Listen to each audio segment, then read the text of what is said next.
High, আমরা আবার আরেকটা ম্যাচ জিতলাম। Once again it is Sanju Samson who played a brilliant knock. আগের ম্যাচটা আমরা কলকাতায় জিতেছি, এই ম্যাচটা আমরা মুম্বাইতে জিতেছি। নাও আমরা we are in to the finals, এবং আমার বিশ্বাস যে we will become the champion and we will India will create history.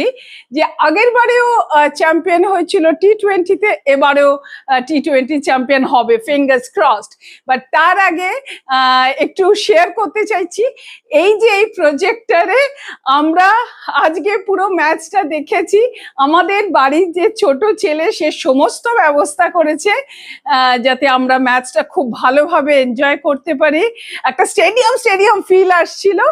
তো anyway, going back to the Sanju Samson innings, আমার আগের ভিডিওটাতে আমি বলেছি যে কতটা ইম্পর্টেন্ট ইনিংস ও খেলেছিল কলকাতায়, এবং কত স্কিলফুল ইনিংস।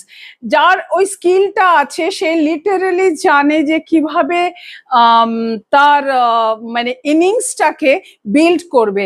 আমরা যে ইংল্যান্ডেরও বেথেলের ইনিংস, একটা খুব ভালো ইনিংস দেখেছি।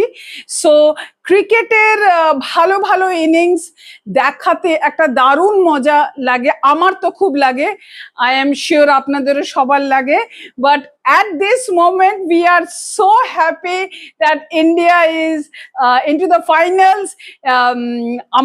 আমাদের সবার বিশেষ এবং ইচ্ছে থাকবে, প্রার্থনা থাকবে ইন্ডিয়া যাতে চ্যাম্পিয়ন হয়। আপনাদেরও নিশ্চয়ই থাকবে। তো fingers crossed and all the best to all the Indians. ফাইনালের পরে আবার কথা হবে, ঠিক আছে?